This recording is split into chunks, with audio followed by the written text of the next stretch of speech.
Banashriben Chalo. Namaskar, I'm Banashri Banerjee, and I'm here to welcome panelists and participants to this webinar on behalf of INHAF. This, as you know, is the 28th in this series of 30 webinars. Some of you have participated in the previous webinars, but many have joined for the first time. So before we proceed with today's discussions, I will take a few minutes to introduce INHAF and the series.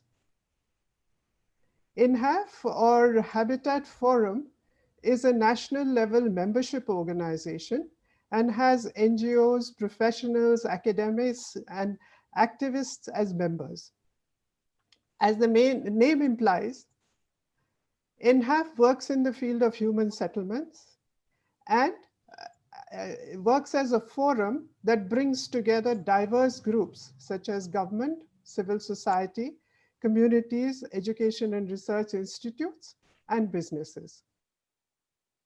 The idea is to collectively work towards alternatives and innovations to overcome systemic constraints and utilize opportunities towards building inclusive, productive, and sustainable urban and rural habitats. In its more than 3 decades of existence, INHAF has taken several steps in this direction. This webinar series with the theme of Rethinking Indian Cities is very much part of INHAF's efforts in collective thinking and sharing experiences and new ideas. So from June to November this year, more than 150 people will have discussed and shared perspectives on a number of issues to do with human settlements.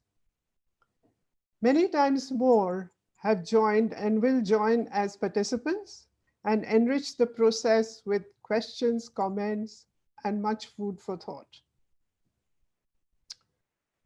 The webinars have become a sort of a melting pot in which a lot of people have expressed their views.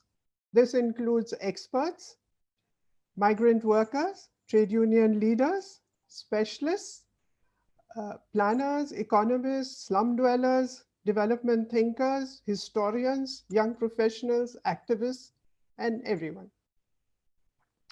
So what is the logic behind 30 webinars? To answer this question, I will fall back on a quotation from Kirti Shah, who thought of this magic number. The logic behind 30 or even more, says Kirti, is to adequately handle the complexity of the subject, rethinking Indian cities. One or two would have left much unsaid and unaddressed, and many questions unasked. But such an ambitious initiative could not have been implemented by INHAF alone with its very lean and mean kind of secretariat. This series is a joint effort of INHAF and a number of professionals and organizations. Studio INHAF has been set up specifically to coordinate the series, and it has done a remarkable job at coordinating everybody and everything.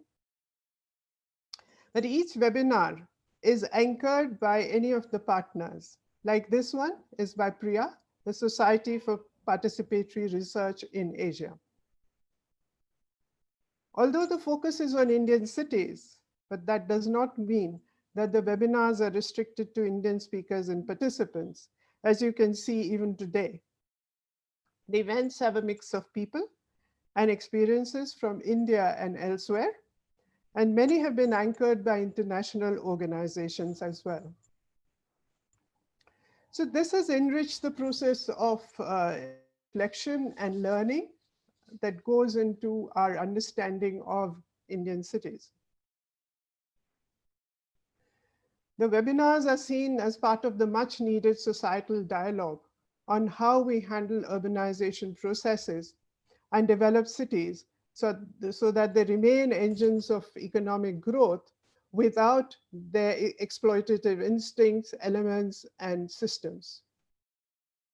The need for this, of course, is not new, but as we know, the pandemic has intensified the inconsistencies, divides, and fragility of social, economic, and governance processes, and set in a sort of an urgency which was perhaps not there before. Actually, many initiatives and policies already exist. So in a way, perhaps we need to connect the disconnected. In addition, long neglected areas, such as housing of migrant workers, have surfaced and have to be taken on an urgent basis. The reasons for selecting this time is also to grab the opportunity to engage on a virtual platform.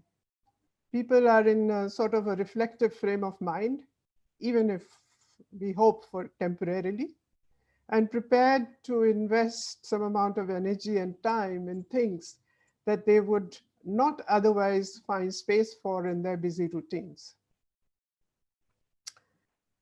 But of course, holding webinars is not an end in itself. The webinar series is an integral part of an initiative INHAF launched last year called CityUri, Citizens Urban Initiative. CityUri is about a multi-level and multidisciplinary societal effort spearheaded by some of India's leading urban professionals, development thinkers, and practitioners. The aim of CityUri is to work on the country's response to the complex developmental challenges in a way that ensures productive, inclusive, sustainable, livable cities, towns, and villages. The webinars will provide directions and takeaways to move along this path in a collaborative way with many who have shared their thoughts here. For example, the discussions on an urban employment guarantee program stimulated by these webinars are already in an advanced stage. So with this brief introduction, I urge you to visit the website of INHAF for announcements and links to webinars and other initiatives. And now I hand over to Dr. Rajesh Tandon to take forward today's webinar on city planning as if people matter. Thank you. Thank you, Banushree. Thank you very much. And thank you, Kirti Bhai and INHAF team for this excellent series. I'm glad we are 28th webinar. And so we haven't missed the boat, so to speak. Unless, of course, Kirti Bhai decides to expand it to 50 now, since they have been so useful and important. Let me, first of all, explain what we are going to discuss, then who our key resource persons and speakers are, and then I would also suggest the methodology. Banushree mentioned in her opening comments about INHAF how the pandemic exposed many inequalities in all our societies.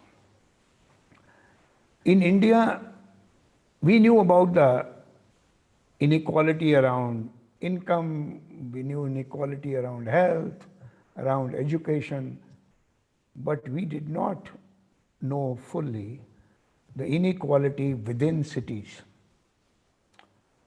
And as lockdown began in third week of March, suddenly those of us who had access to apartments and houses and internet began to see millions of men, women, children emerging from nowhere, but from within our cities. They were as if they were living in the rat holes of the city, as if they were living in the various fault lines of the city. Informal, as they are called in the cities, not only those who live in proper and certified slums, but those who live in informal settlements. Informal settlements just all around formal middle class and upper middle class housing. The worst, of course, are the biggest metros in India: Mumbai, Delhi, NCR, Bangalore, Chennai, Hyderabad, Ahmedabad, Surat, Pune, Calcutta. And suddenly, urban middle class and policy planners said, oh, where are these people coming from? All they had to do was look at their own household. Who came to clean the house? Who came to cook? Who came to fix the electric bulb? Who came to take care of their children? Who came to drive their various vehicles? Who came as security guard? Who came to look after their ailing old grandmother? Who supplied vegetable at the doorstep, eggs and bread? And who supplied ration through a phone call? Millions made from these. Each of our households, each of our offices have been serviced by these individuals. And now, of course, during the pandemic and the lockdown, the digital online shopping platforms have recruited more such people. They are called the delivery boys. We don't have delivery girls in India, but I'm sure in other parts of the world they also exist. And they come on motorcycle carrying tons of baggage on their head. They come on rickshaws, cycle rickshaws, and they deliver all those fancy things, including soap and chocolate that we order on Amazon or Flipkart or whatever else. So this contradiction in the city, those of us who have been working on the city level knew, but Indian society, Indian planners did not know.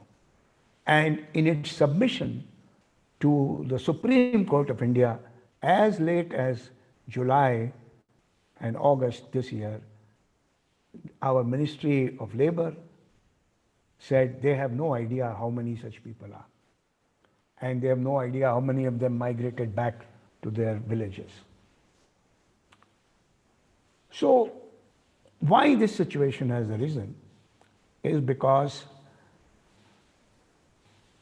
the planners and the policymakers of cities plan only for those who can afford and live in certified middle class homes and who can work in places which are designated offices, schools, gymnasiums, cinema halls, etc.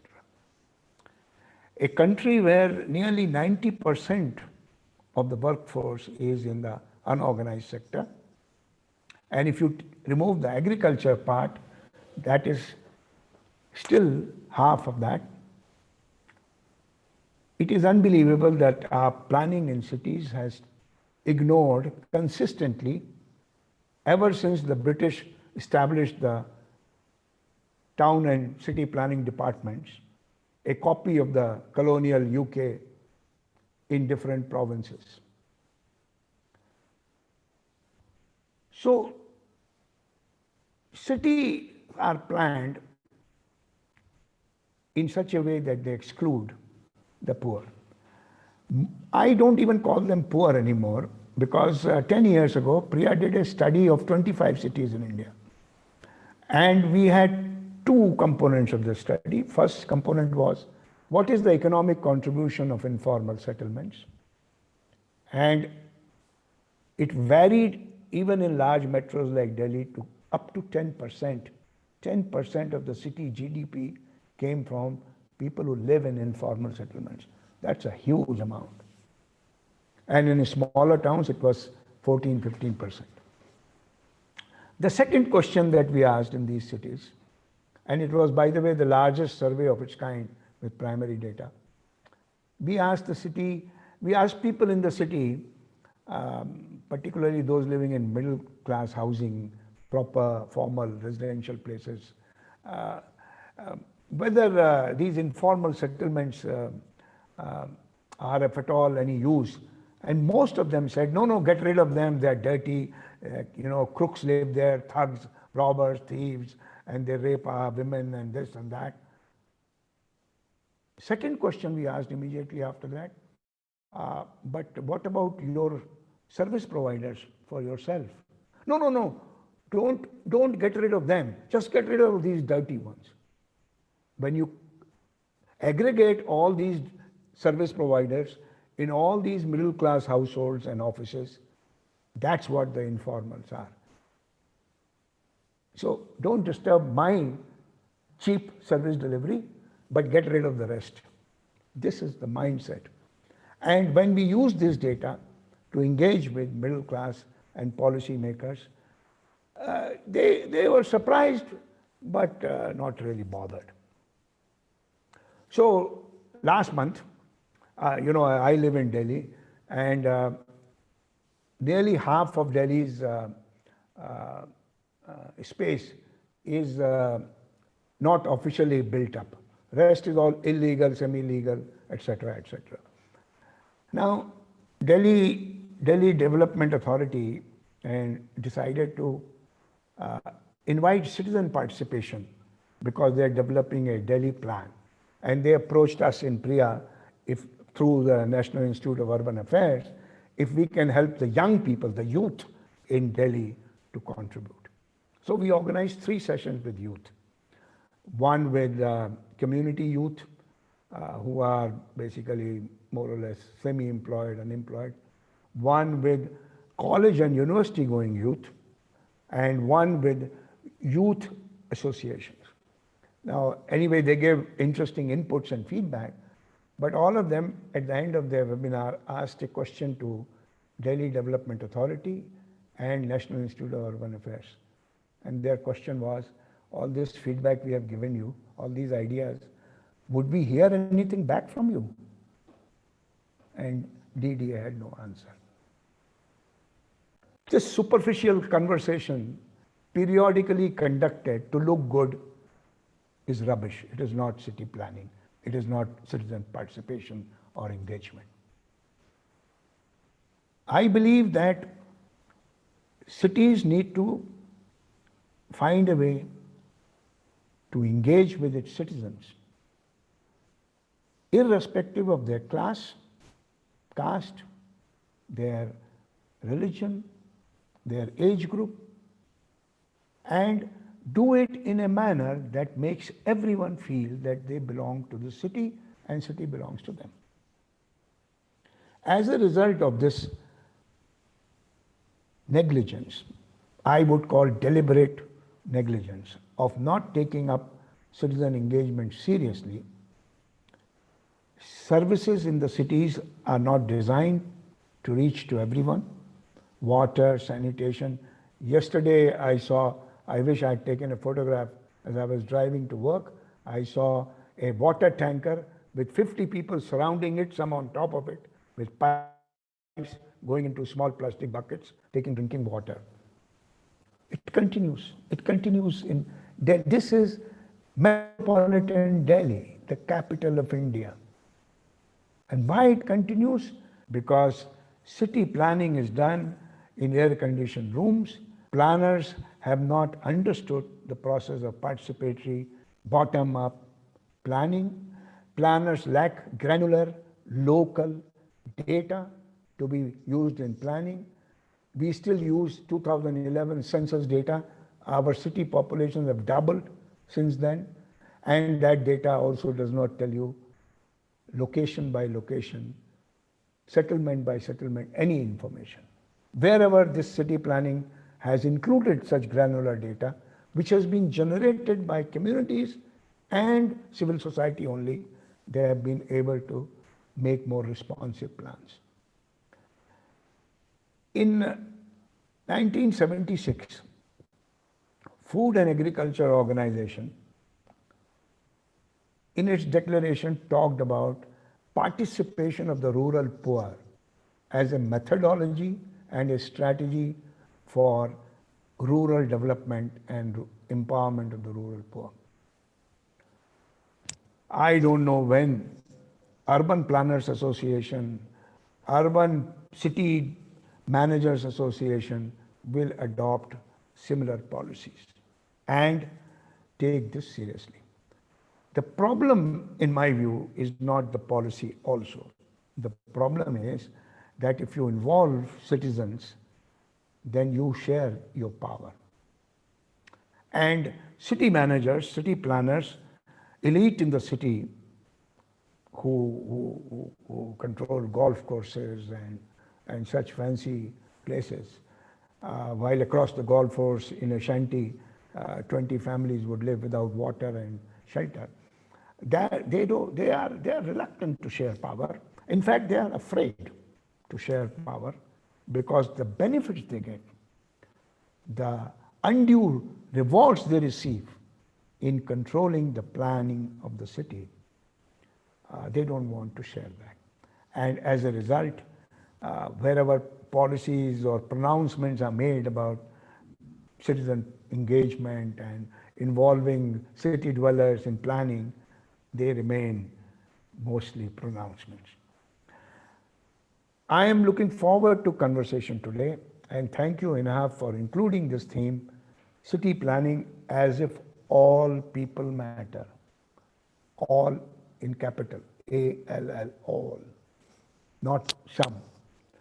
And we have an excellent panel and discussions, and all of you who are in the platform, we invite you also to join in and share your questions, and we will have a Q&A session. So first, we will have 3 speakers, and I am going to introduce them when I invite them. The first speaker, and I introduce the second, and we have a discussion, and then we will open it up for Q&A. And towards the end, I'm going to request Kirtibhai Shah to give his reflections, given his 50 years of work in urban planning and urban development.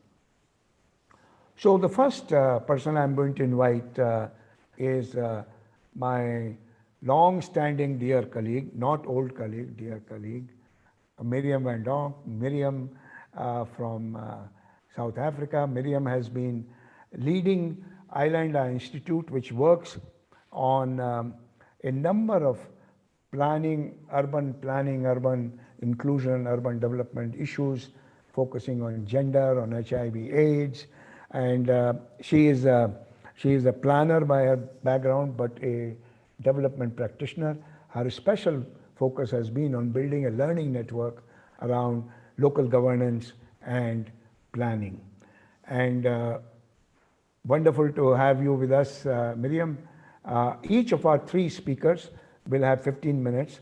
And then, so the second speaker will be Dr. Kaustuv Bandyopadhyay from my colleague in PRIA. Third speaker will be Ahmad Rifai from Indonesia. And the discussion will be Sheela Patel from SPARC.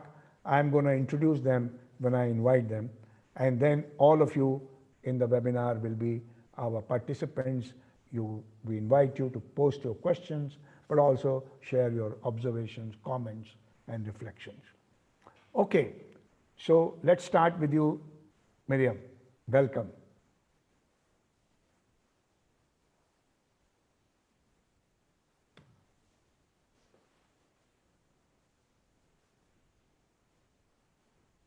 Good morning from Cape Town. Good afternoon for all of you elsewhere. Thank you so much, Rajesh, for that introduction and for inviting me to be part of this webinar. Thanks to INHAF and PRIA. Indeed, long-standing colleagues and collaborators between Isandla Institute and PRIA. I'm going to just take you obviously to the South African context. So I am going to give you just some perspective from where I'm sitting on the questions that are posed. It will be a snapshot, it will be quite quick, and I am not going to focus specifically on the COVID context that was sketched so clearly by Rajesh, but in the examples that I'll bring to the fore, we will start to explore a little bit more about what's been happening in the recent context in response to the pandemic and some of the initiatives that have emerged. So first of all, just to say, for those of you who are perhaps less familiar with the South African context, South Africa has a very progressive dispensation around decentralized governments, participatory urban governance, the role of citizens in planning, in decision-making, and also significant responsibility on the states, on cities, to be accountable to citizens in decision-making around resources. Unfortunately, we see that that potential is not being realized in South Africa at the moment. There's a couple of reasons for that. I'm sharing a few with you here. First off, we see that the performance system that guides the behavior of officials in city governments and in government more broadly is geared to reward particular practices and behaviors. And those are very much linked to targets rather than outcomes, and outputs rather than relationships or the quality of life. So officials need to report on how many taps or how many houses have been built, but not whether the houses that have been built are actually improving people's livelihoods opportunities. The second to note is that in the South African context, community participation is often seen as the domain or prerogative of political representatives.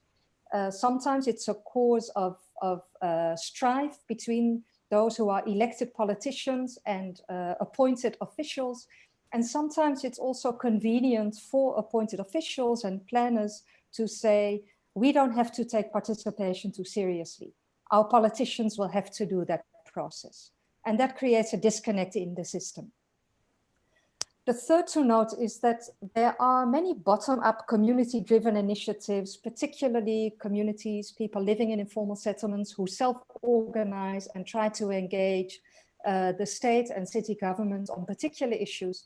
But there's a big disconnect between the way they organize and present the information and how the city can absorb and engage with it. So that disconnect between bottom-up and top-down is quite significant.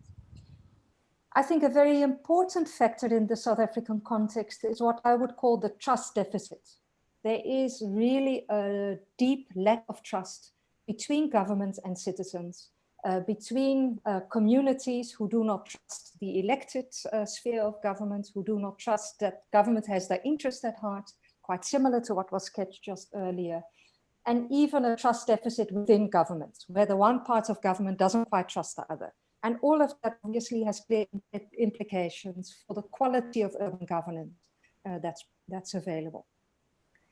The fifth point to note is that communities in and of themselves are not inherently good and always positive. There are instances of violent protest, intimidation, hostage taking, and even political assassinations. Which also means that quite a number of officials feel quite fearful to really go into communities and have deep engagement processes. And last but not least, within the government system, there is an interpretation that community engagement means consultation. So we go into a community, we have a process where we elicit perspectives from citizens, from organized communities. But we do not go back to tell them what we've done, what they've shared with us, which is a very common phenomenon in South Africa as well. So we're not accountable, we don't engage meaningfully in the types of changes we want to see, and we don't negotiate priorities with communities. So that's just kind of by way of sketching the context in South Africa. Now to respond then to the three key pointers for this webinar. So the first one was to focus on some of the innovative practices for mainstreaming and scaling up citizen participation. I don't have time to engage in all of three in a significant detail. I just want to quickly mention them, and then perhaps in the conversation we can pick up on them. So the first is that there are a number of initiatives that one can call demand accountability, where organized civil groups engage and mobilize and particularly engage around community-based monitoring of services. In the context of COVID-19, a fairly broad-based movement has emerged in South Africa. It's called Atsivikelani, and it deals with, it basically monitors the provision of water, sanitation, and waste removal. And it produces a regular scorecard that is then shared with city governments and other spheres of government in the interest of propelling governments to respond to some of the faults and weaknesses that have been identified. And the initiative has been fairly successful in doing so. But there have been limitations, both in terms of the scope. It's only focused on water, sanitation, and waste removal, as well as uptake. The response from municipalities has been quite varied, with some being more engaged and others not being particularly interested in what has come to the fore. As well as the sustainability of the initiative is coming up at the moment about where do we take this. The second example I want to mention is the idea of a social compact. It's an old concept in the context of human settlements development, particularly around informal settlement upgrading, where municipalities, city governments is expected to set up a social compact with representatives from the informal settlements and other support organizations, really as a mechanism to have consistent and systematic community involvement in informal settlement upgrading. It's a provision that was there in policy. It hasn't really been taken up in recent history, but there is new impetus at the moment, particularly in the context of COVID-19, where there is wide recognition that the realities of informal settlements need to be addressed with a sense of urgency, and that it requires community involvement in those processes. The last example I want to mention is a provincial platform convened by the Western Cape Department of Human Settlements here in the province in the Western Cape, which has set up an informal settlement support program. And in the context of that program, has set up an NGO framework agreement that is basically intended to leverage the role of support organizations in mobilization, facilitation, enumeration processes, and local planning processes. But one of the things that we're finding there is that without the attitudinal changes required in municipalities, the uptake of that initiative is fairly limited. Two examples of promising institutional mechanisms for the participation of the urban poor. I've already referenced the social compact, and the fact that it's given new impetus at the moment is a very important development. The second example I want to mention is something called citizen-based monitoring. In this instance, it refers to a program that was actually initiated by the central government, not just to enable communities and citizens to have a voice in monitoring service provision in the field of social security, health, and policing, but also very much as a change management process, whereby the capacity of officials to engage communities, to interpret the responses, and to be responsive in an operational manner were all parts of that program. It was a very promising initiative. It was one of those initiatives that the South African government also promoted under the Open Government Partnership Initiative. But unfortunately, the initiative was not fully realized and not sustained. And one of the key points that I just want to note is, while it's important to talk about institutional mechanisms and practices that are really helpful to enable broad-based participation and more inclusive participation of the urban poor, one of the key things I think we need to remember is that there is a human factor at play. This isn't just about mechanisms and systems. It's about people being able to interpret, to apply, and to bring the right kind of values and mindsets to those systems and practices. Because if you don't have the right people and the right capacity, then you can have the most wonderful intentions and systems, but they will not be implemented as intended. The last point that I wanted to pick up on is about how do we address issues of ignorance, indifference, and hostility. In South Africa, we often use the term NIMBYism, not in my backyard, the NIMBY syndrome. I want to pick up on one example and very quickly talk to it, which emerged in the context of COVID-19 in South Africa. Its origins were in Cape Town, but it has expanded to other parts of the country, and it's called Cape Town Together. So Cape Town Together is a decentralized network of community action networks at neighborhood level, and their primary focus is on addressing basic services need, food insecurity and hunger that have resulted from COVID-19. At the moment, it has over 17,000 members across the city. More than 170 of these networks operate in different neighborhoods. And as I mentioned, similar initiatives have emerged in other parts of the country. Gauteng is the province that includes the big metros like Johannesburg and Tshwane, Pretoria, and Port Elizabeth has similar initiatives as well. Now, key in Cape Town Together is that it's based on the principles of self-organizing, mutual support and solidarity. And it's very clear that this is not about charity. This is about building bridges, building networks, building relationships between those in society that are better off and those that are more vulnerable, more at risk, and particularly in the context of COVID-19, have experienced many vulnerabilities and distress.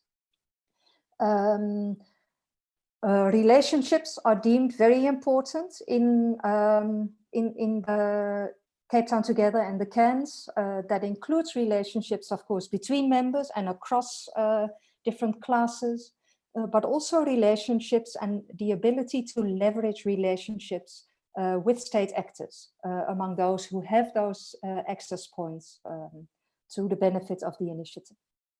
Now, the two key questions that are emerging currently, and that's why I will end it, the one is, how does one sustain an initiative like this that is rule-based, but at the same time quite open-ended and allows for local contextual realities and passion to infuse the work of those networks? So what shape and form would this take? How do you continue to resource a network that was initially very much based on people's volunteerism? What does it mean to formalize? What are the strengths and limitations of formalizing something like this? The second thing, which I think is a particularly fundamental question, and I look forward to hearing from our colleagues on this panel today, is how does one leverage a network that has primarily built solidarity around basic necessities and an emergency response to cultivate solidarity for systemic change? Because those are two quite different issues. I don't have the answers to that, but I think that's a very important part of the conversation to take forward. I thank you.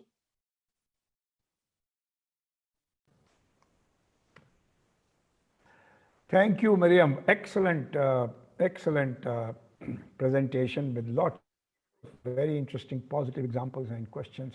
Your point about the Cape Town Community Action Network, which spread, is a very important example of how to take this kind of a horizontal bottom-up process locally forward. I like your question about the human factor. And last week, in a similar situation, we were discussing professional practice. And I'm raising this question because Kirtibhai Shah and Banushree and many others in this platform have been championing the cause of reorienting the professional education for planners, urban managers, urban development experts, because unlike those in the rural areas or other domains, our urban planners require much more reorientation, changing attitudes, not just systems, as you said. So very important one. Thank you very much. Excellent. We'll have more discussion. Let me now move on and invite the second speaker, Dr. Kaustuv Kanti Bandyopadhyay. Kaustuv is a colleague in PRIA, is a director in PRIA and colleague for last 22 years, and has done considerable amount of work on decentralization, local governance, urban planning, and services to the urban poor. And Kaustuv, welcome. Thank you, Dr. Tandon, and good afternoon to everyone. Let me also take this opportunity to thank INHAF for partnering with PRIA in organizing this webinar. Um, Friends, globally, there is an increasing realization that citizens are the main resources in a city. And the city planning process must harness this resource by facilitating their participation. Many scholars and practitioners in the past have tried to define what is participation. The essence of it can be captured as the activities by which people's concerns, needs, interests, and values are incorporated into the decisions and actions on public matters and issues. And in this case, we are talking about how cities could be planned, how cities could be managed, how the poorest of the poor and the most marginalized can be part of that decision making. So in light of this, in my presentation, I would like to analyze where we are in terms of citizen participation in urban planning, particularly in the Indian context. And I will try to do that in three simple ways. Uh, First, I would like to make a critique of our current sort of urban planning practices by looking at what we have missed out. And second, we'll try to look at where we have reached so far. And third, what can be learned from our grounded practices. So let me start with that our first missed opportunity. Many of you are aware about um, the 74th Constitutional Amendment, and particularly the Part 9A. Within that constitutional amendment, Article 243A made provisions for the composition and constitution of ward committees way back in 1992-93. So the provision suggested that there shall be constituted ward committees consisting of one or more wards. And I would like to draw your attention where the wards are written on red. Within the territorial area of a municipality having a population of 300,000 or more. Now, there were sort of two critiques about the provisions made in the 74th Constitutional Amendment. One, by looking at the provisions for one or more words, of course, the granularity of participation is lost by covering a larger area. Uh, just to give one example, look at South Delhi Municipal Corporation. So to my mind, there are about 5.6 million people in the South Delhi Municipal Corporation, and there are about 100 plus, to be precise, 104 wards. So what you see is the ratio of ward committee versus the population. There will be one ward committee for 50,000 people. But if you include more than one wards, it becomes almost like 100,000 or 150,000 if you take three wards together. So it's almost like 10 to 15% higher as compared to what you can see in a Gram Panchayat, where there are provisions for Gram Sabha in a Gram Panchayat. The second critique is that a large number of municipal council and Nagar Panchayat, which have below 300,000 population, would have been excluded because of this size restriction. Nonetheless, nothing in this, it also made a provision that nothing in this article should be deemed to prevent the legislature of a state from making any provisions for the constitution of committees in addition to the ward committees. I think perhaps this is the clause which was used during the JNNURM and which proposed a community participation law, or more popularly known as Nagar Raj Bill. And these bill particularly provided options for area sabha, uh, which is representing the electorate from a polling booth. And there was also provision for a ward committees or ward sabhas representing the area sabha representatives, and at least two-thirds of the area sabha representatives will make up the ward committees.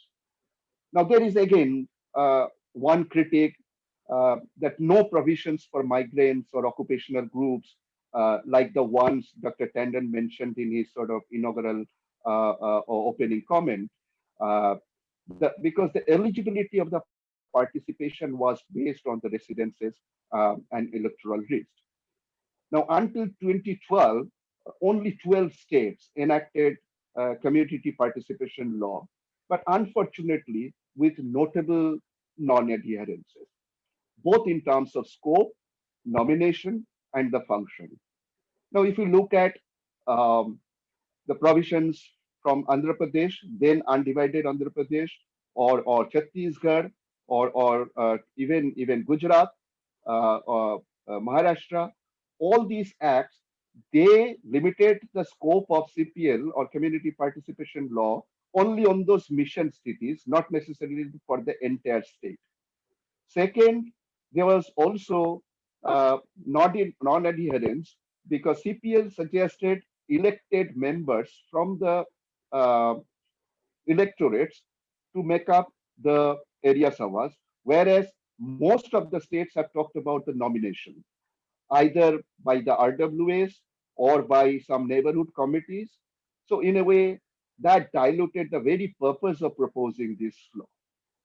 And in certain states, even the functions were diluted, and it was reduced to only an advisory role for the area savas. And many states didn't even comply with formation of the ward savas. My third sort of point with regard to these missed opportunities is learning from the rural context, or rather, failure to learn from the rural context. And if you look at the trajectory of participation in the rural context, it started with participation in the social movements. A lot of social movements which mobilized people around the issues of access to and control over natural resources, whether it is forest or water or land. The mid 60s to 70s, these movements got prominence. Along with that, there was also a number of women's movement.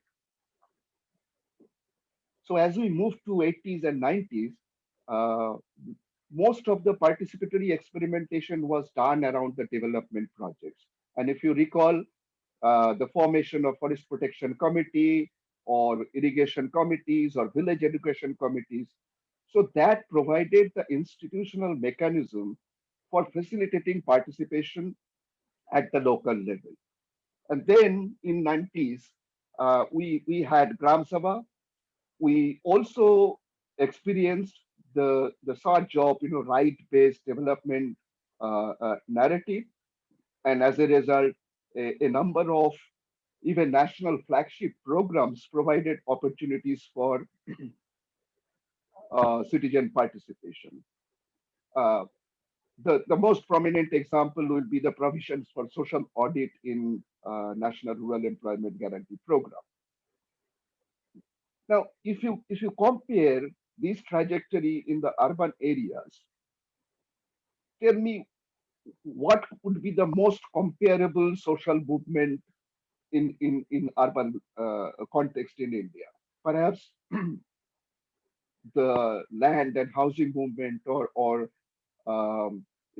movements against eviction could be closer to the scale of the kind of social movements that we have seen in the rural context.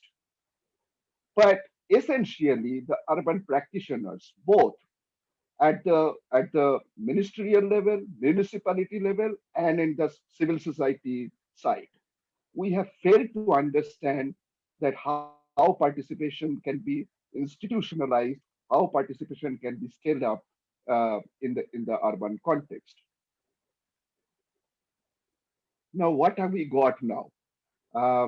If you look at the recent attempts to enable citizen participation, and be mindful that none of these um, initiatives talked about citizen participation per se. They have used the citizen engagement. I don't want to get into a kind of hair splitting um, differences between citizen participation and citizen engagement, although I have a slide. Um, but the point is that let's look at how citizen participation or citizen engagement was tried out in the smart city planning. This is true that a considerable weightage was given to citizen engagement effort. I think almost like in the uh, smart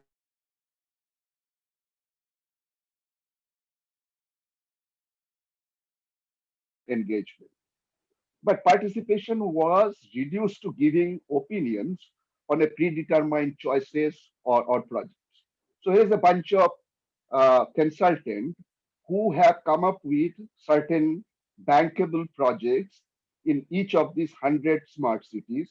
And then the citizens were asked to give their opinions that do you like A or do you like B?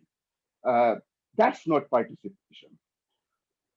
And even if you look at the format of this participation, you'll see that the technology platform or social media platform were the primary spaces for participation in opinion surveys, notwithstanding the fact that 50% of the cities could not participate digitally. They didn't have access to any digital platform. Now, obviously, as I mentioned, that there have been no systematic effort to build the capacities of municipalities to enable authentic participation. So it was hired consultant who tried to facilitate participation in whatever format and whatever limited way. It was short term. Within 3 months, they need to prepare a project proposal, and that must demonstrate that you have facilitated citizen participation. So that's the extent of participation or participatory efforts by the cities. And in fact, as a result, this has been a tremendous disempowering experience of for most of the informals living in those cities. Now, my second example is the citizen engagement in Swachh Bharat mission. So all kinds of rhetorics have been used, John Andolan or citizen and the center. But what has happened that instead of using this opportunity for learning participation, that was replaced by preaching how to behave. So all kinds of stories you must have read and seen where the focus was more on behavioral change of the community as opposed to community's participation in deciding that what would be the right kind of behavior and how officials should also behave with the community. So this is just a kind of one slide where I wanted to just underline the difference between engagement and participation. The way government programs so far have been uh, designed, engagement is top down, it's extremely formal, patronizing, and behavior change not through learning, but through coercion. Whereas the way we have learned participation, or we want to see the kind of participation which is bottom up, informal, and self mobilizing, and behavioral change, of course, we want, but through a learning process. So one just example, I know I don't have much time to deliberate on this particular case study, but one work that we have done in a couple of cities in Ajmer, Rajasthan, in Muzaffarpur, Bihar, and Jhansi in Uttar Pradesh, we call this project Engage Citizen Responsive Cities. But the essential story is here that we realize that the undercounting of both informal settlements and the households living in those informal settlements have been a tremendous instrument for the city authorities to exclude people from providing or giving access to basic services, whether it is water, whether it is sanitation, whether it is electricity, approach road, drainage, solid waste management services. So if people are excluded from the enumeration process, then it's easier for the city authorities to deny any kind of services to the informal settlements. So in this particular initiative, our effort was to map the city, entire city for identifying all informal settlements, mapping all the households in a city in a participatory research methodology framework where the communities, they themselves became the enumerator and collected the information. They also assessed, in this case, we have focused on the sanitation services through what we call participatory settlement enumeration. And the community got organized around what they call settlement improvement committees. So each committee took responsibility to prepare their local level plan based on the data that they have collected through enumeration. And then those local level plan became the basis for initiating dialogues with the municipalities and negotiating with other city authorities. And that logically continued to monitor the services. And in this case, as I said, that it was focusing mostly on sanitation services. Um, and in the process, uh, throughout the project, a lot of joint awareness training program, awareness generation campaign, all these things have been jointly organized between civil society groups, community-based groups, settlement improvement committees, and the municipalities. So this has been a kind of tremendous learning experience for the entire community. Similarly, as Dr. Tandon was talking about the indifferences of the middle class in a city, we try to sort of address that question by working with the existing resident welfare associations or market committees and creating a joint opportunity where the city sanitation issues can be discussed with the municipalities in a concerted way, in a joint way. Uh, I'll sort of find another opportunity to tell this story, but let's move on. So, what are the impacts? First of all, through this initiative, a bottom-up participatory processes of data collection, analysis, convening, and advocacy strengthen the relationship between municipalities and citizens. I think Miriam was talking about this relationship. So here is one way how we facilitated to build that trust, to build that relationship with the municipality. There's of course, enhanced participation in terms of, SICs and their federation at the city level became the spaces for citizen participation. So they didn't wait for an area committee or a citizen participation law, but they came together and tried to address their own issues. And similarly, provisioning of sanitation services and other entitlements. A lot of them didn't have Aadhaar card or voter ID card or Jandan, which would be the basic eligibility criteria.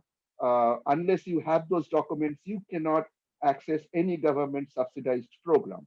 So in the process, we also facilitated access to these entitlement documents. And in the city, a multi-stakeholder partnership environment was built. And as I mentioned, that citizen to citizen, citizen to urban local bodies, and along with other civil society groups. So the key lessons are essentially four lessons, and none of these lessons are completely new lessons. We have known them. But the point that I want to underline here is that unless uh, you know information is passed on to the community and level of awareness is worked out by working with the community, uh, we cannot think about a participation. And we are not really talking about individualized participation, but a collectivized participation. So organizing the community, social mobilization becomes the basis for voices and choices for citizens. And whatever institutional space is available, that must be captured through this political and social mobilization, and enabling that access is the key for enabling citizen participation. So these are the lessons that we have drawn from these recent initiatives. And let me stop here because I have taken considerable time, and we'll have opportunity to discuss it during the question hour session. Thank you so much. Thank you, Kaustuv. That was very detailed and useful information and analysis, particularly bringing to attention how people's own knowledge and people's own capacities are harmonized with expert knowledge and expertise that may exist. In fact, demystifying expertise and integrating it with people's own knowledge helps to find locally sustainable solutions, as you have demonstrated. And if they are not locally sustainable, they will not be inclusive at all. So thank you very much. Reminder to all of you in the webinar, all participants, please pose your questions or comments, and our speakers are reading them, and we'll come back to them. Let us now move on to our third speaker, Ahmad Rifai. Ahmad is founding executive director of a very interesting initiative in Indonesia, and it is called Kotakita, if I have pronounced it correctly. And they have been involved in a number of very interesting bottom-up participatory planning in cities, in urban spaces. And we will hear from them, and you may be able to see what is possible in our context as well. Rifai, welcome. Thank you, Rajesh, and also thank you for Kaustuv to invite me joining this webinar. Can I share my screen? Okay, so.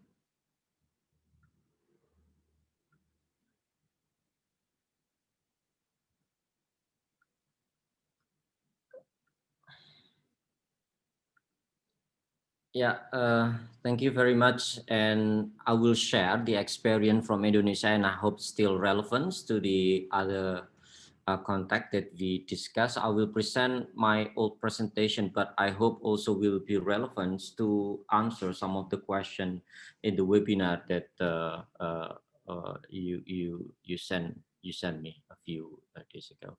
So basically, I would like to introduce first Kotakita. It's an NGO in Indonesia, based in Indonesia, and we are working in most kind of many urban issues in Indonesia. Especially, we bridge dialogue between government and the constituency, facilitating citizen participation, collaboration, influencing urban policy, and encouraging access to information, providing civic education to empower urban citizens. So if I have to share with you where we work on range of urban issue, this is our work mostly on participatory budgeting and then urban informality, climate change resilience, urban mobility, disability, and also youth activism. Currently, this is where we now major work that we have. I would like then jump to the context of our discussion about participation, but let me introduce first the context in Indonesia, where citizen participation is not a very common in the previous regime, where we actually democratize our city started in 2000, where reform happened after the collapse of Suharto regime. So I think the period of 1998 to 2000 is like a preparation to this kind of creating more space for citizen participation. And then in 2000, there are many kind of space that created to kind of allow citizen participation in planning day cities in Indonesia, especially when Musrembang first time introduced in 2000 after until right now. but there is a up and down in the process, where in 2000 we call it euphoria time, but now especially where Kotakita are now working in a pressing urban issue, we found that participation has been decreasing by many reasons, especially now there are many kind of case where participation is too administrative and procedural rather than actually substantive. So people just keep sending their kind of ideas or proposal to the city or vision about the city, but there are not many kind of ideas that has been accepted and implemented by city development agency. So this is just to give a context of Indonesian urban development, urban conditions. So Indonesia is urbanizing rapidly, and we are growing, and there's a lot of issues around, trash, like also natural disaster, and we have traffic jam everywhere. I would like to, why participation in this is important, and especially for marginalized community usually don't have voice in their city. So this will, if we don't push participation in our city, then there will be more kind of community usually will be marginalized or do not have kind of access to what is the city actually provide. And then when citizens are not involved in the policy making and planning, they can be further excluded from the city and the inhabitants. So this is an example where many cities in Indonesia, where they plan the city, they're not involved. So for example, group of disabled people, and they don't consult with disabled people. This is how they develop. Guiding block would build actually like, hit like the kind of like a block in the streets. So this is useless, this is just an example of how city being designed. Universal design are not really implemented in Indonesian city. Also, participation can help local people better understand the issues of their community, share knowledge, and build their capacity. So this is an example of how we in Banjarmasin, together with the local community, try to kind of address particular issues in the riverbank area. How to ensure participation of the citizen? And our kind of most initiative of Kotakita, we believe that to be able to kind of create a situation where people are really engaged in the process of participation, especially now Indonesia have a lot of participatory space, but not really used by citizens because of many issues that I explained, say for example, elite capture, and then there are still many time where their proposal are not being accepted or just being kept by the government, but there is no implementation yet so far. But also something that we really believe is that participation is about also access to information. Sometimes information are not quite balanced in our urban area, where some people get more information, but some people are not. So we really need to kind of, we believe that we need to kind of create situation where city have like a well-informed citizen. So we produce a lot of information in the city, and we collect data information that we can spread among communities so they can be empowered and then be able to participate with that information in the city process, in the city planning process. Inclusive and accessible city is also a condition where we also really need to be able to make sure that participation happen, especially for people with disability, where city are not accessible. Most of them, when they invited to participatory space in the city planning or in the local development planning kind of session, they couldn't really come to that forum because they cannot go with the city that do not have public transportation that allow them to travel. This is an example of how the uninclusive infrastructure also hinder people to participate better in the city. Human-centered development process. So especially in this case, in many Indonesian cities, there are many process that are not put people as a center of development in itself. So it's more about thinking about, building and create more kind of, you know, infrastructure, but they are not listened to the people. So they don't listen to the people. So this is the issue in most of the Indonesian city as well.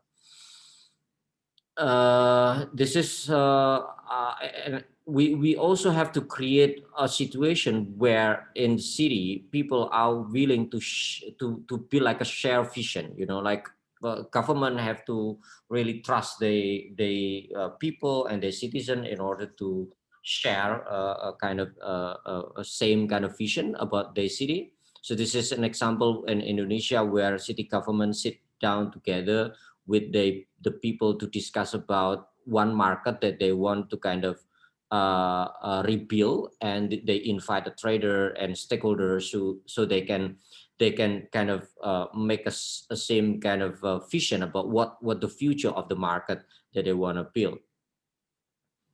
This is also how city government has to be really open about ideas from other kind of group. This is a group where actually me and my staff and also some people from the market association who then meet the mayor and then some government official to discuss about the further step of the development of the market.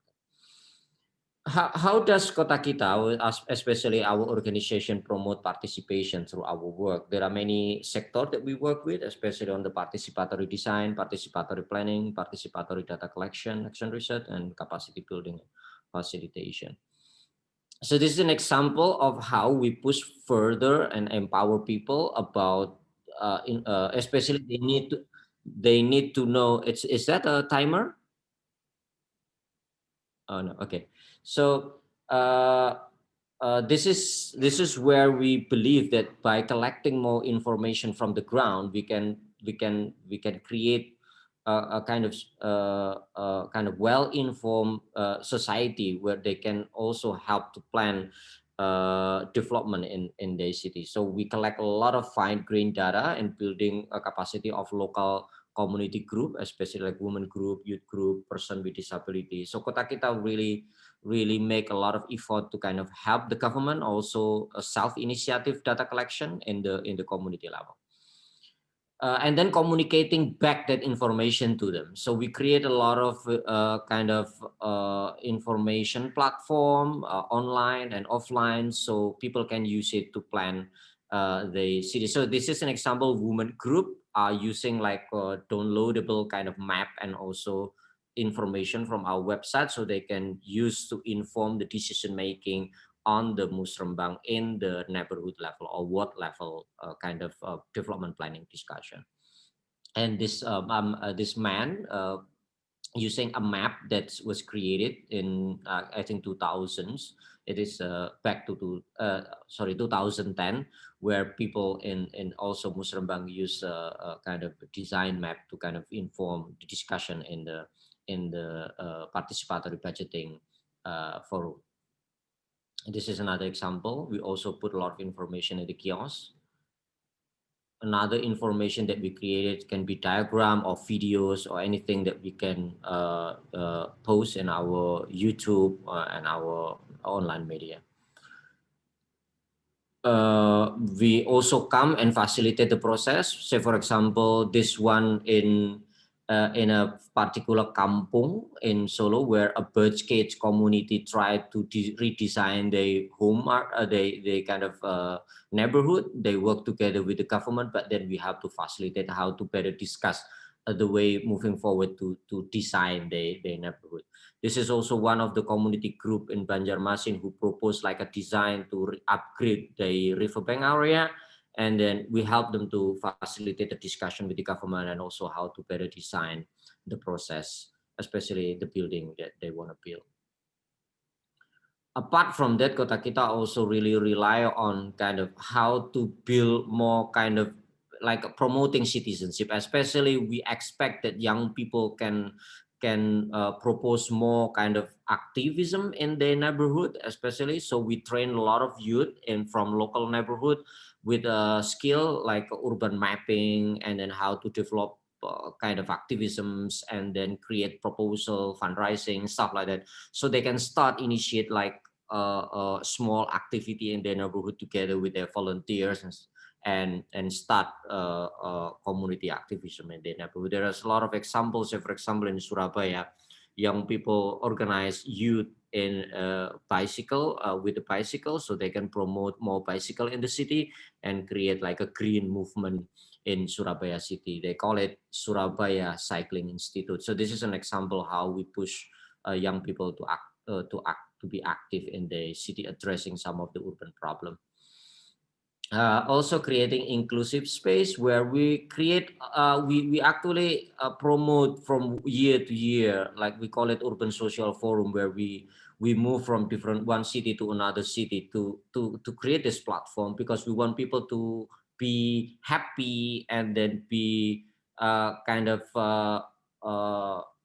like, you know, enjoy and discuss in discussing about their city. So we invite a lot of people to discuss many things about city as free as possible, so they can discuss whatever they want. They can create a space where they can maybe create some kind of workshop, or they can create training session. So this platform has been attended by thousands of activists across Indonesia for many years, but this year we do it online because of pandemic. So this is an example how we want to make sure that from below, we want to kind of create a demand where people actively engage in the process of policy making of the city. If we talk about the scale where we work from at different scale, from neighborhood scale to city scale. You know, this is an example of how we design public space in Banjarmasin, in Sungai Cingah, the one example that I already saw you before. We work with the community there and then plan together what they can do, and working together with the city government, what funding they can align to this project as well. And then decide what kind of typical project they want to proceed. And then finally, they can build this kind of platform where kids can play happily, and then mothers can also use the space for selling food and stuff like that. So this is how participatory actually can be very meaningful at the very lower level. We also create this kind of urban citizenship academy in Banjarmasin at the same time, where we start working with the community there. This is an example of young people working with students from University College London as well to support us. There are many examples from this process, especially young people can start working with like a lot of methodology that we give them. At neighborhood scale also, we create like this project in Solo where we upgrade kampungs in Solo. I think in city scale, we also work with like a city level development strategy where we create features and also profile of the city, so they can communicate better what is the vision of the city to kind of national government, so they can they can propose funding through this profile. So this is also one of an example where we work with disabled group, where we map a number of disabled people in the city and then inform the city how to better address issues around accessibility. And also we also work on the transportation, where we work we work with group of women of how to empower women using kind of the bicycle in Indonesia, so they can be kind of participate in the design of bike lane in the city, stuff like that. Yeah, I think that's pretty straightforward from me, because I don't know, I mean, maybe the context of where we work, it's quite different, but in a way that I would like to address the last question about what social process should be facilitated to reduce ignorance, indifference, or hostility of middle class toward informal. In this case in Indonesia, I think this kind of case has been kind of quite rare now after the collapse of the previous regime, especially in Indonesian city. It's happened still, but I think with more better coalition among the urban poor, but also across kind of level of kind of income group. Especially we have a lot of neighborhood association where problem can be discussed and can be planned better to kind of reduce at least a conflict in the urban space. So that's what I can present from my end. Thank you, Rajesh. And Thank you very much, Rifai. Thanks. Excellent presentation with lovely visuals to help us understand the process that you have used so effectively across various cities in Indonesia. Thank you very much. Um, uh, two very interesting things I pick up from your presentation. One is how the the links between the urban poor and the other sections of society have been strengthened or made possible. And this is a challenge in India. You know, we have increased since 2000. You have decreased that distance. We have increased that distance in our cities because of gated communities. Now, every small neighborhood has become, 100 flats. They create walls around them, security guard, all this.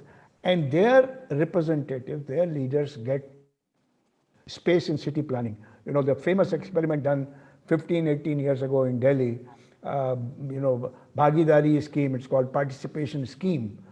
But it only had resident welfare associations of middle class and upper middle class gated communities.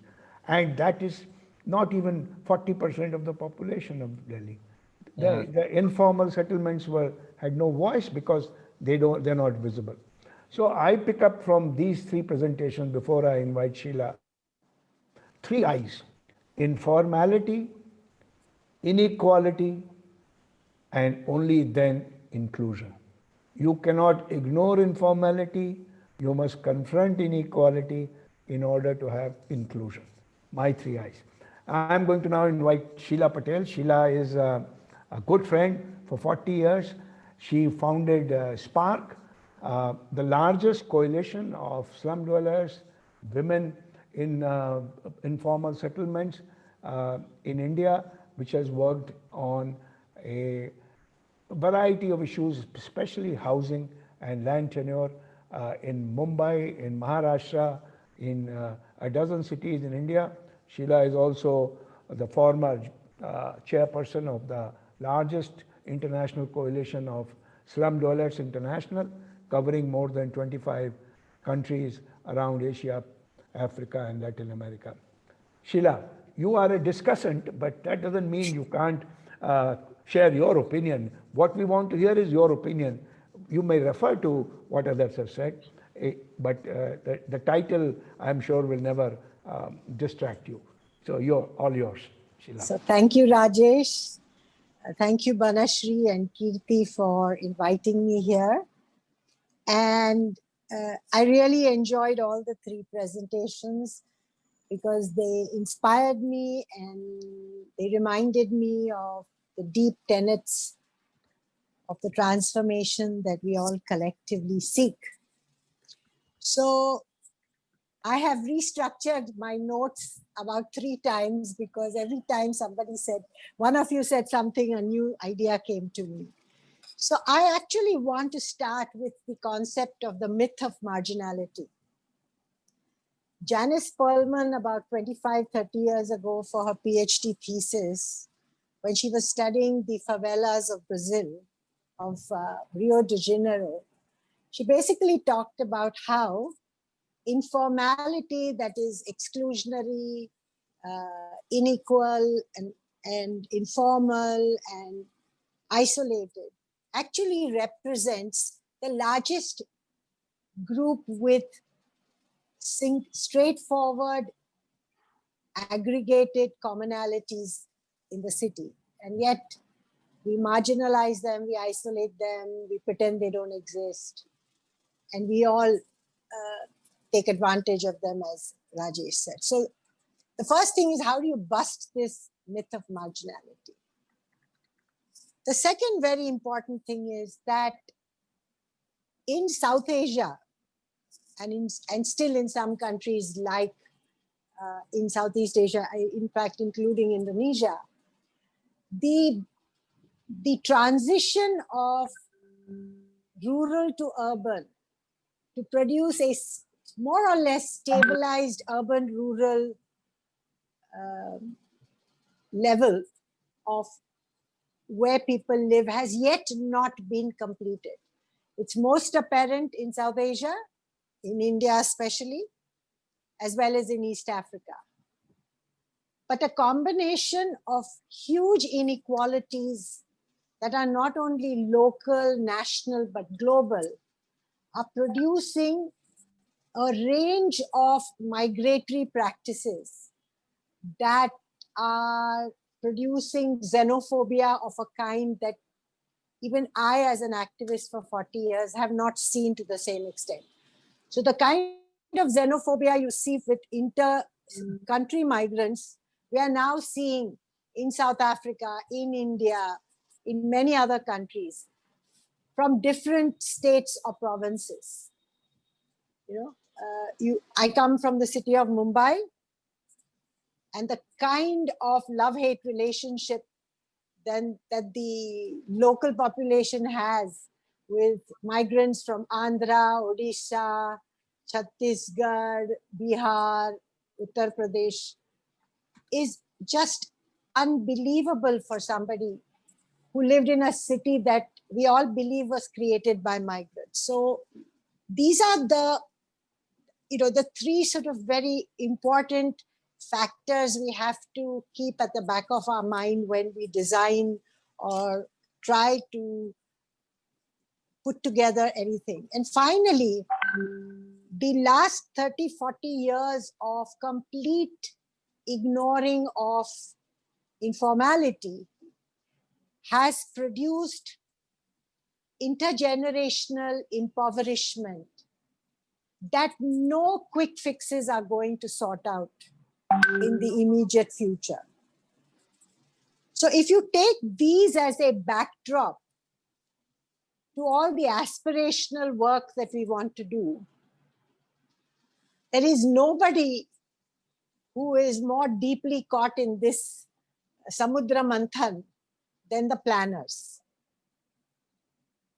Because planning in today's world, and all you planners, please excuse me, your education is training you how to design TP schemes for new areas that we all invade from the rural areas. Nobody is looking at how do you fix decadal challenges that we have faced out of the ignorance and the fact that we have not looked at the problems, we've just closed our eyes to it and continued to cater to half of the city. And that requires a lot of changes. We can't push it on the politicians, we can't push it on the middle class. I think it's a collective endeavor. And I believe that unless the urban poor and the vulnerable and the women, especially in these vulnerable communities, become stakeholders and move away from being beneficiaries and consumers to all these things that we all impose on them in the name of participation, in the name of whatever we want to call it, that change is not going to stick. Every government program that has been ambitious, that has sought to be inclusive, has failed miserably because it did not take where the poor are, what their needs are today, and how that transformation has to continuously improve, transform, in order for everybody to come to a level of a minimum safety net for all. We just don't have that formula with us in any of the countries. My network in Shack Dwellers International works with so many countries, and we haven't found that formula anywhere. So what I believe is that in order for the first thing to do is that we all talk about subsidiarity. We all talk about the right of those at different levels to make choices of what works for them.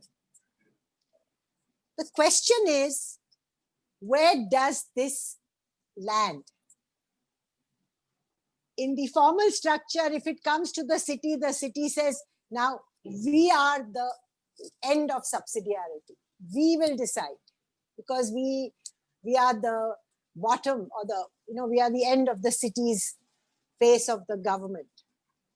You go to politicians, the representatives of the municipality will say, I'm the voice of the people.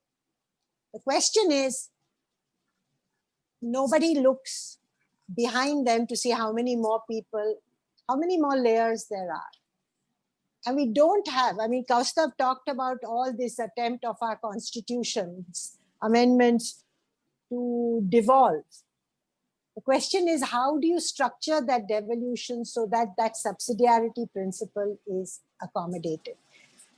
And I will give you some very interesting examples that we have been operationalizing. It's a slow and steady march with lots of setbacks, but we don't know any other way. The other very important thing is that no problem is going to be solved with one negotiation, one policy, one practice. The granular is going to be very, very local and very specific. The challenge is that if we have different levels, and that's the role of all of us who are the intermediaries in these negotiations, to say, what is the consolidation you need to do at each level to facilitate the deepening and strengthening of what is deeply local? Today, what's happening is all the decisions are being made on the top, and they just beat down and destroy all the local initiatives that are tentative, incremental, half of them through evictions, the other half through displacements, and still a third half by maintaining their illegality. So in this process, what are the layers of negotiation, dialogue that needs to happen? And what instruments produce a long-term engagement that will sustain the pressure to make the difference? We haven't found long-term solutions at huge scales across the world, but we have lots and lots of small initiatives that are beginning to aggregate through good communication, through pressure from below, and the identification of powerful, sensitive politicians, administrators, and international networks that assist and support that process. It looks complex, but it's not. I'll give you an example of something that we are doing right now. It is an activity that we deepened and strengthened because of COVID. As an organization, our network basically works on the right of informal city dwellers to aggregate and form organizations that network from local to global and that circulate ideas and practices that work. And in Mumbai, in the informal settlements, where the first wave of COVID really hit because of all the international travel that infected many of our informal settlements who served all the people who came in. I think India, in Mumbai and Delhi were the first two to be hit very badly. The formula that we use right now is to collect vital information, be it of amenities and services, be it water, sanitation, health, hospitalization, food security, whatever it is. Get evidence collected at neighborhood levels that is aggregated to the ward level and present it to the local officials, to the local politicians from the municipality, the legislator, and the parliament, and then announce who got to help them and who didn't, and circulate this information not only in the state, but through all the 47 cities in which we work with women's collectives. So 4 days ago in Mumbai, on the basis of the crisis of food security for migrants who are now returning to Mumbai, There is a form that is prepared by the state government's food distribution system to say that MPs and MLAs and corporators should gather data about migrants who don't have any permanent IDs in the city, to be provided with temporary ration cards to get subsidized food, and looking at their documentation for 2 years, they will then be given a permanent ration card that gives them subsidized food. Interestingly, only 2 of the MPs that we talked about this to knew about this scheme. They probably had not gone to their legislative assembly meetings on Zoom or whatever the government uses. And before you knew it, our network has circulated this not only in Mumbai, but in other cities as well. And communities are going to take the data that they have collected of all such households that are subtenants in their neighborhoods, this process. So I'm just giving you a small example of a wide range of things that we are doing on health, on sanitation, on water supply, on access to transport. Right now, for instance, in Mumbai, women are only, last week, women were only allowed to go off, in the trains and in the buses during off-peak season. There's a big agitation about that. And so when we look at the interesting things that Mirjam and Ahmad and Kaustuv have said, I think we have a massive role to play in creating information and knowledge systems that empower aggregated poor communities to take charge and to become serious stakeholders in making institutional arrangements work for all. Nobody is going to give away their power. No middle-class person is going to suddenly become very charitable out of the goodness of their heart. This is an entitlement that has to be demanded. The question is, how do we do it? How long do we have to do it? And I think that politicians and bureaucrats are beginning to see in all our cities the raw edge of violence that the distrust, hostility, and anger is producing amongst the youth. And if they don't make the changes that they want, the violence that Mirjam spoke about, the violence that we are seeing in India, which people resort to when they feel they have no recourse to dialogue and discussion, is going to destroy more than COVID has.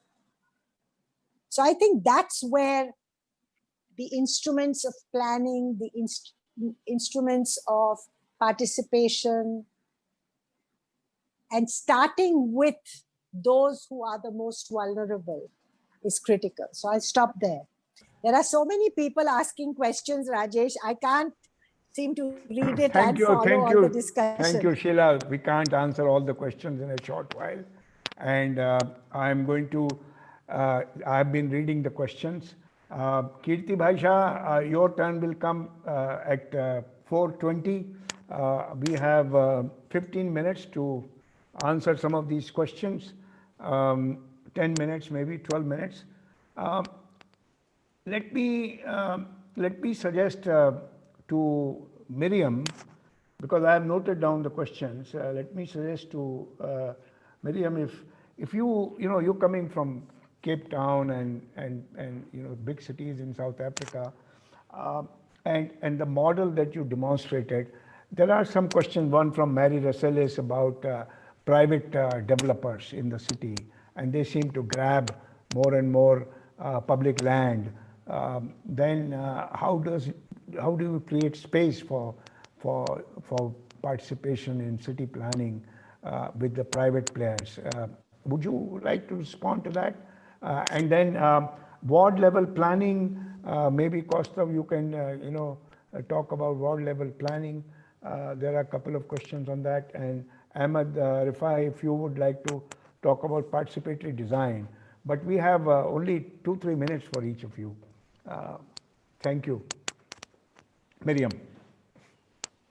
Thank you. Yeah, so I mean that the quick answer to that question is that, like in any other context, private developers are associated with power and are close to and often determine city decisions in particular ways because of the resources and power they have, and because they are they present a kind of an ideal or idea of capacity and expertise that is valued more than the capacity and expertise from below and the lived experiences that people have. So clearly, when it comes to decision making around land and land-based decisions, the power of developers is often much greater than the power of communities who have been living on that land sometimes for decades. And I don't think South Africa is any new in that regard. What it does show is that very often when we have these conversations, our focus is on communities, civil society, or the state. And we often don't recognize the important role that private sector developers play, and that that's a pressure point in terms of the change that we want to see happening in that urban governance space. So let me leave it at that. Well, thank you. That's a very good point. In fact, even in our policymakers' mindset, urbanization or urban management, urban development seems to have been carried forward more for private players, including urban services, water, sanitation, transportation. Now urban security is also being privatized. So this mindset is there, but I think bringing developers back into a multi-stakeholder network kind of movement that you described would be very valuable. Kaustuv, your comments on participatory ward level planning? Thank you, Rajesh bhai. I sort of read through all the questions. They're fascinating, but I have picked up a couple of them. And Okay. let me start with this ward level data. I think there is sort of two ways to look at it. One, it's a kind of known problem that the data is fragmented, and particularly when someone thinks about an integrated plan at the local level, at the ward level, not all data is available in one place. And that has been one of the major planning challenges for the urban local bodies. Let alone numbers, many times they don't have a map available, which could be used for any kind of spatial thinking. But what we are trying to emphasize here is the community-driven data collection, data analysis, where the onus and ownership of the data is with the community. And then on the basis of that data, they participate and propose what can be done as a practical solution. I think Sheela ji would totally agree with me that it's not only a mechanical process of scheduling community to collect data, but in the process they also build organizations. In the process they understand each other in a much better way. So it's collecting data, but collecting people and building organizations. So these two are linked and pretty much in the framework of participatory research. So at the ward level, we need organizations of the citizens and of a particular citizen where we talk about informality, inequality. Obviously, we know whom to work with. So that's the kind of response to these questions. There was an interesting question, and I think Sheela ji also talked about the principle of subsidiarity. Is there any relationship between the level or the degree of devolution to the urban local bodies and the extent of or deepening participation? I think yes and no, because yes, we need a kind of appropriate devolution to the urban local bodies to help them or empower them to take local level decisions. But at the same time, that political accountability must be established, that administrative accountability must be established so that they are answerable to the citizens. Now, the other side is that unless you have the devolved power and authority with the urban local bodies, you do as much as participatory exercise you want to do.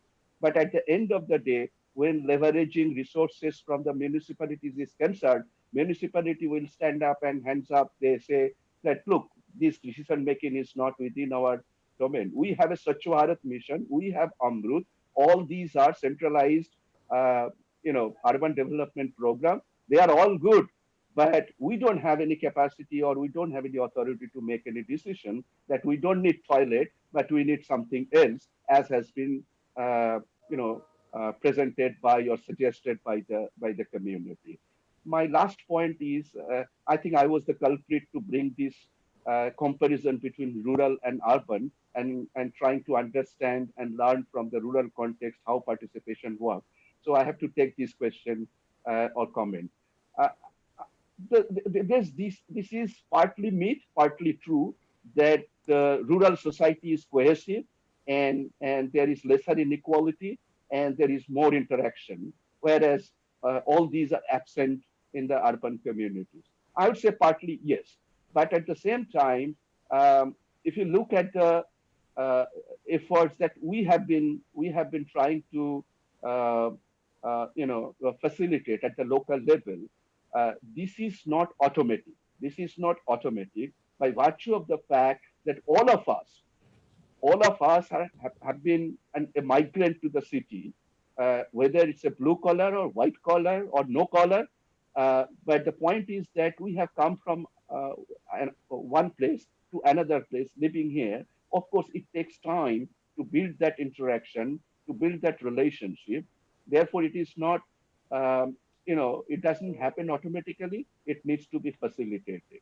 So therefore, building community cohesiveness is an effort in itself.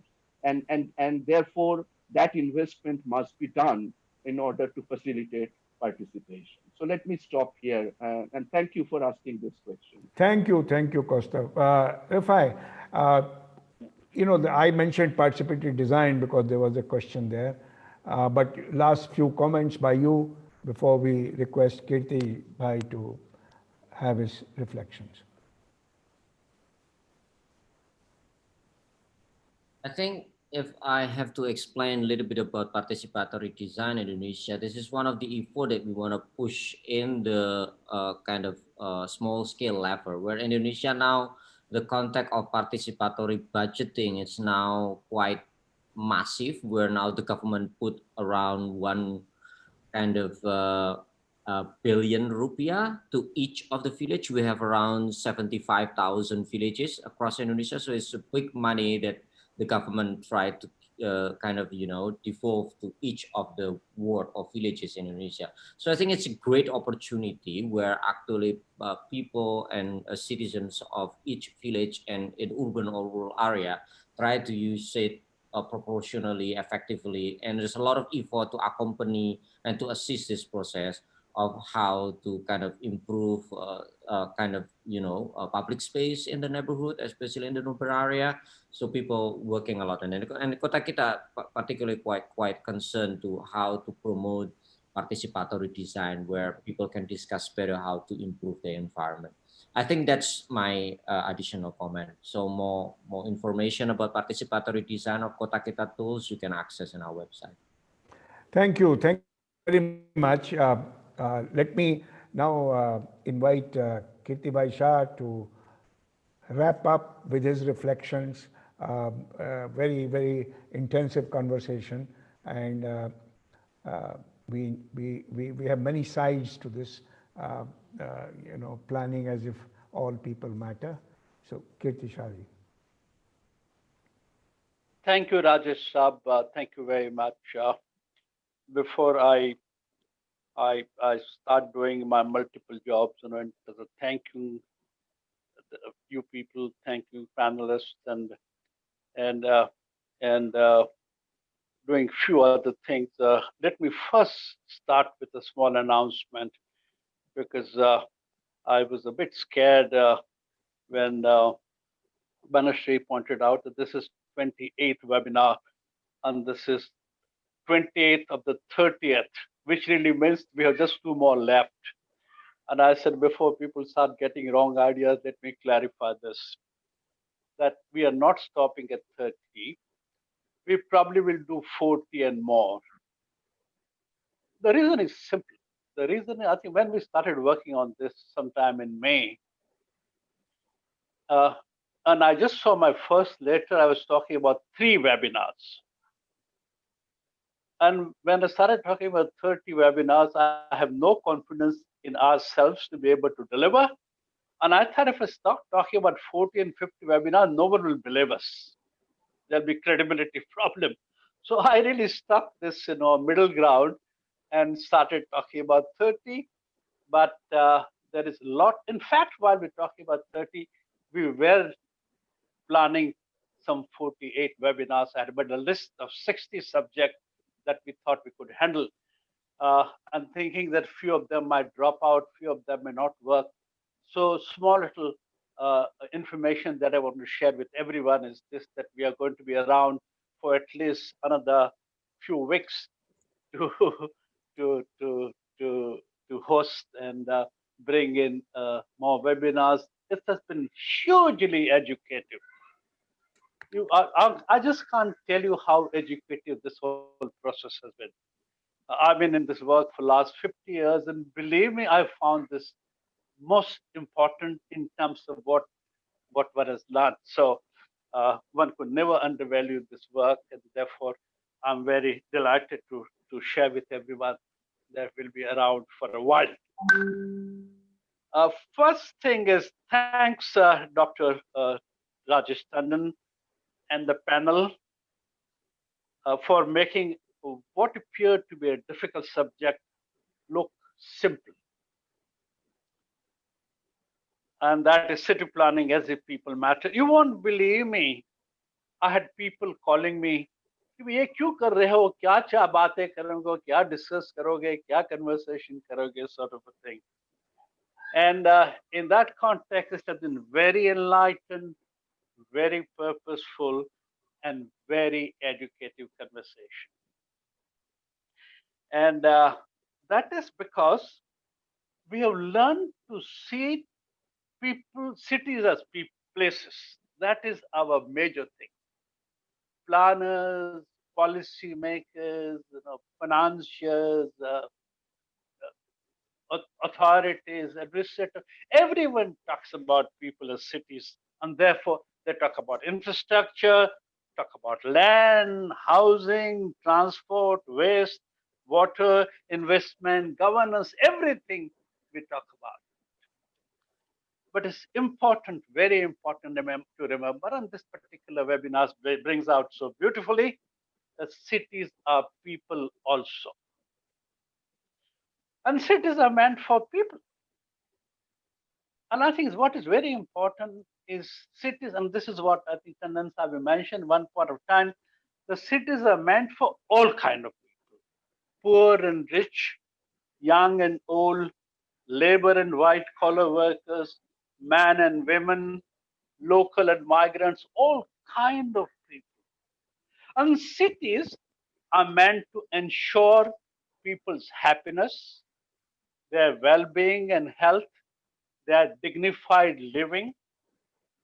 And therefore, I am very glad that this people side of the city got emphasized today, got discussed today so beautifully and so richly. Dr. Tandon, you are known as a champion of the subject, and today you showed why you are seen as and looked upon as a champion. Thank you very, very much for conducting, first being partnered for this particular webinar, and conducting it so gracefully and so beautifully. Thanks also are due to this very distinguished panel and for their time, for their contribution, and a very rich contribution, and for the ideas that came through. And I must take this opportunity to thank everyone individually. It's not enough to thank panel. Of course, we're going to start reverse, and I'm going to thank my Mota Ben, Sheela Ben, for being here. I always call her as Moti Ben, and she. Hey, you are Mota Bhai now. Don't call me Moti. We enjoy calling each other Moti Ben, Mota Bhai. No one knows really actually the case. That's how it goes. Mirjam, thank you very much. I was very impressed with your presentation. I have a close friend living in Cape Town, and I've been there 3 times. And at one point of time, he had a headquarter office in Cape Town. But believe me, I'm tempted to come to Cape Town again to sit down with you and understand what you're doing. It's terrific, very, very good presentation, very rich in its content and very niche in its analysis and very, very coherent in its presentation. Kaustuv Saab, I've heard your name time and again. I heard you first time, remarkable. And I'm not surprised that you spent more than 20 years working with Tandon Sahab, but it's remarkable in terms of what you said. And Ahmad Bhai, tremendous. Oh, as a matter of fact, number of ideas that you've thrown up today. There's so much to learn, and that is happening in Indonesia is remarkable. So thank you very much, everyone. And Sheela, I must tell you that you brought in a very brilliant analysis in the context of this whole discussion. And we're very happy and very glad that we had examples, South Africa and Indonesia come in, that enriched the whole process very, very much. And so therefore, thank you very much. And this is very sincere, coming from the heart. Let me come and tell you that our next webinar, which is 29th in the series, is only on 6th November. We had as many as 9 webinars this month, and there is a fatigue taking over. So we're taking it bit lightly. So the next webinar, which is 29th, will take place on 6th of November. And there we're discussing sustainability challenge in the context of urbanizing world and in the context of urbanizing India. And it will be anchored by Professor Dinesh Abrol from JNU. Please come and participate. I have a number of observations to be made. In fact, as Sheela always tells me that, if I was not saying things as loudly as at such length as I do, I'll be much more effective, But now I'm 78, I can't change at that age, and therefore I do want to share very quickly few observations in the context of this discussion. Reason is this: I'm personally, being an architect, I'm student of participatory practices, a great deal believe in democracy, believe that the way to bring in democracy with the people is to do this participatory way. And therefore, in fact, I have a large number of things to share, but I'll just make fewer points without taking much time. And that is one. That listening to people is never easy, especially if it means counting their view for something in decision making. If people will bolte hai, to theek hai, but if I have to count for it in decision making, it's not easy. Respecting other people's opinion, especially if it is changing your own, is not very easy. Listening to others when you think you are right and doing things right for larger public good is very difficult to listen to. And when you think you are mandated to make decisions, that you have been bestowed power and authority to do that, it is even more difficult. And therefore, it's very difficult to listen to people, very difficult to involve people in decision making. It's very difficult to kind of count people. And this is true, not only in governance, this is true at the family level, this is true in politics, this is true in development decision making, and this is true in governance. And I think we need to accept this. And if you want this to work, it requires significant reorientation, major changes in mindset, in attitude, then only is possible. And as you know very well, it's not easy. It's a very, very long process. This is first part of my comment on your comments. Second thing is this, that a system can get participatory, work in a participatory way, and work in a consultative manner if you trust people. And I think she talked about trust deficit beautifully. If you have faith in people's judgment, if you trust in their ability to judge and decide, and if in your assessment people understand complexity of the situation to make good, dependable, and respectable decisions, this kind of trust we hardly have in people. And therefore, we justify why we cannot trust people in decision making.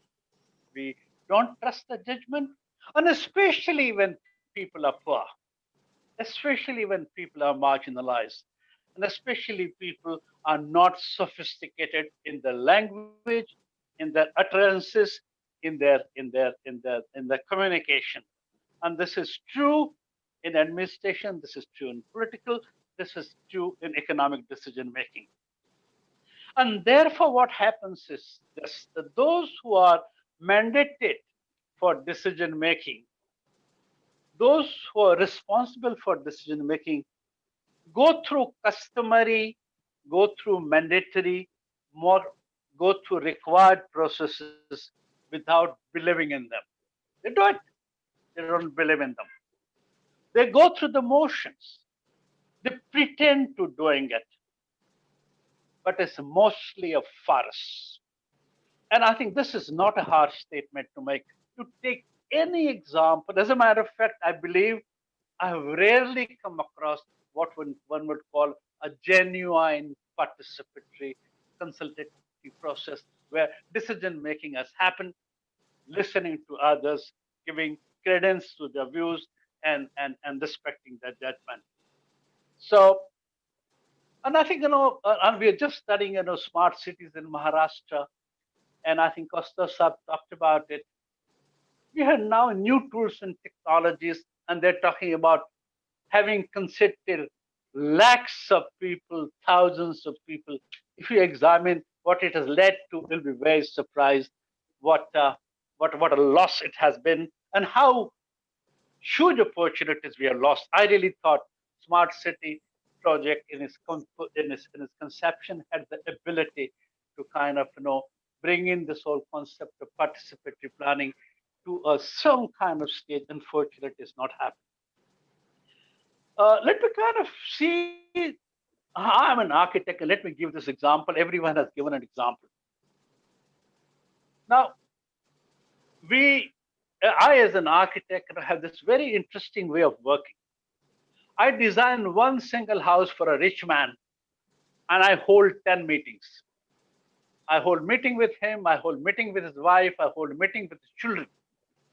But when I design a community or settlement for 600 poor people, I consult no one. An interesting part of this, being an architect, I have coined a very interesting phrase for that. We call it faceless client. Whom do I consult? And therefore, I plan for a single house with large amount of information and consultation and I plan a community of 600 without consultation. And this is something very important to be noted. My next point is this, that if you're talking about inclusive cities, if you're talking about equitous cities, if you're talking about people-centric cities, if you're talking about poor-sensitive cities, and if you're talking about citizen-caring cities, this is possible only and only if people get into the center of the planning process, center of the decision-making process. Until that happens, we are not going to have them. They are going to remain slogans, and we've got to understand that there's a huge gap between those slogans and achieving them because we are not equipped. I'm not saying that this is not possible. I'm not saying it cannot happen. What I'm saying is this will require major changes in attitude, major changes in institutions, major structural changes in which we relate, and will require lots of methodological innovation for it to happen. I thought I'll just mention this. It is it's not that's not impossible. It will happen only if we change much. I also wanted to point out very quickly, because ultimately when you talk about participation, you're talking about democratization, you're talking about decentralization, you're talking about sharing power. And we are accustomed to electoral democracy in this country, and it's very good. It's about adult franchise, it's about right to vote, it's about free and fair elections. But a system where people have right and facility to opine only once in 5 years, that democracy is not going to work very well. And we are learning it very fast. We've got to create structures and substructures.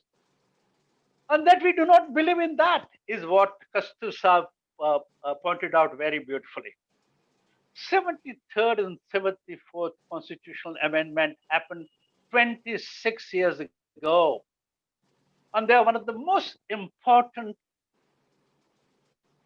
decisions that happened, most important constitutional change that happened. For 26 years, we've been talking about it. We still don't know what to do with it. And in those 26 years, cities have doubled in population. In those 6 years, the problems have become much more complex. And therefore, when we talk about planning as if people matter, it's a good question to ask. It needs huge amount of internalization. We must find responses in new institutions and new changes. And before I stop and end, and I think this is what I learned from Kaustuv Saab, that many times it's a good thing to give example of rural in order to talk about urban. And this morning only, I had an opportunity to give a 2-hour lecture to students of architecture on rural housing. And I talked about social production of habitat. I said 100 million housing stock in this country is people created. No architects, no engineers, no HDFC, no HUDCO. In this country, we have built 30 million houses under Indira Awas Yojana over 30-year period. And we are now building 30 million more houses in Pradhan Mantri Gramin Awas Yojana. These are beautiful projects, needed projects that must reach people, help people. But in the process, we are not able to remember that people are the creator of housing. People are the ones who have created. And therefore, unless you reverse the process of participation, where governments program participate in people's movement, you won't really get the right kind of answers, right kind of qualities, right kind of thing. And I personally feel this is something doable. We need to work on that. And my last point Tandon Saab is this. Sorry, last Sheela is laughing. My last point is this: that we, those who are working on participation, those who are talking about democracy, we've got to kind of quantum jump the whole process of analysis. We've got to find ways to intervene our systems and our institutions and in our ways of working. Because participation is not rocket science. We've got to understand political processes, all right, but we've got to work in such a way so that this begins to happen in the small or the bigger way. And if this happens, I know we will go very, very far. And the last point is this, something that I remember because Tandon Saab all the time talked about poor. I remember when we're doing this, National Commission on Urbanization, Charles Correa, we were talking at one point of time, and he made an incredibly beautiful statement. He said, Kirti, in front of my own eyes, Mumbai turned out to be a slum capital. We did not even see it. That we have developed ability to see, don't see poor. We have developed ability to desensitize ourselves to their needs and their demands. And we've essentially found a way by which to elevate those themes to a level where we don't have to kind of approach and do something about them. And therefore, we talk about cities without slum, we convert it into a slogan, we convert it into a symbol, and in the process forget what is to be done and how is to be done. So in that particular context, this meeting has been exceedingly important. We learned a lot, and I hope we will carry this further.